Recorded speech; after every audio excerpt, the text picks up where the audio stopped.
Hello, this is in response to New York City Black Rock Coalition. A lot of people, I wanted to explain this stuff, man. A lot of people, when I was, call myself the loud Afro rocker, I think I might change my name. A lot of whites were like, why do you want to talk to blacks and not whites? This is discrimination. What's going on? I think a lot of white people need to realize that, rock is a white dominated industry in terms of its player, its artists, and its musicians. Rap is a black dominated industry in terms of its artists and musicians. Okay, so if a group that is not represented feels that they're being overlooked or negatively looked upon, or just wants to make aware that other uh, minorities in that dominated field, which whites would be the minority in rap, um, they want to create a support group which brings attention that other races besides blacks can play hip hop and other races besides whites can play rock. Why would that offend you?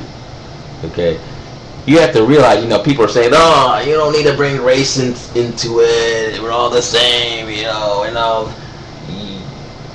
No, we're not all the same. Number one, we have different cultures. But number two, um, there's no other way for me to promote blacks or get minorities in rock music unless I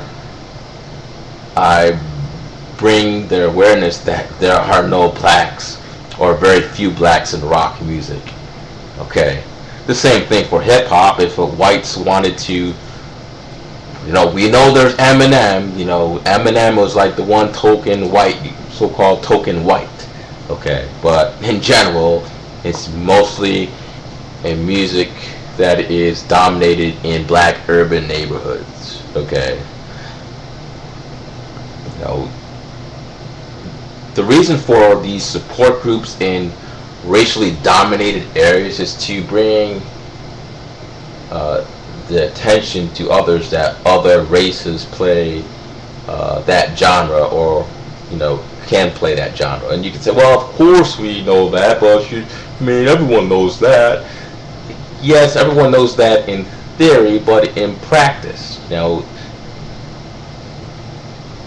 other people, if you're a minority in rock music, there are certain issues in rock playing as a black person playing rock heavy metal music. There's certain issues that you're going to have with the record company. First of all, the record company is going to assume that you play R&B, and if you dress a certain way, let's say because there are blacks like Bad Brains that dress, I'm going to be blunt, in an urban, more like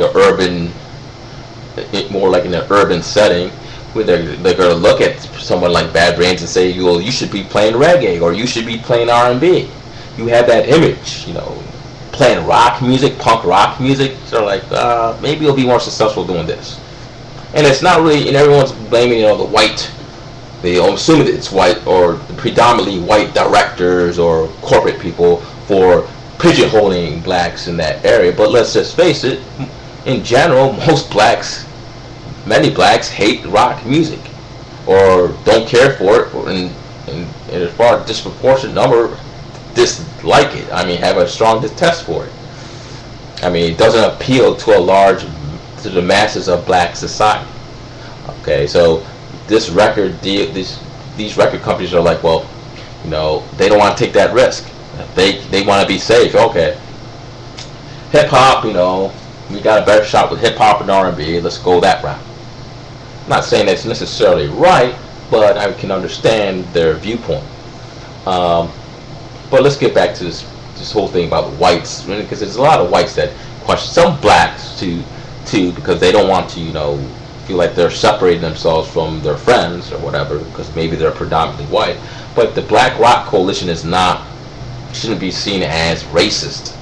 Okay, if a whole bunch of blacks got together to play music to establish The fact that rock music can be part of black culture, it shouldn't be seen as racist. The same thing as Afropunk. And the classic thing that one of the typical responses whites give me is that, well, we can't separate and call ourselves the White Punk Rock Coalition or the Black Rock Coalition. How come we can't? It's okay for you to segregate yourself. Well, the thing is that what you have to realize is that you all practically a heavy metal concert or hard rock concert is segregated. I mean, if you're going to count one token, not I'm going to say one token black because that's the meaning, but if you're going to count one black exception out of 30,000 white people, I mean, that's kind of being a little petty. Now, I can see, let's just say that whites brought a certain ethnic awareness to hip-hop. What would be their issues? Well, one of the first issues I noticed is that the black majority, which black majority youth, which decides, which I don't say necessarily decides, but is seen as needed to get acceptance in order to be credible,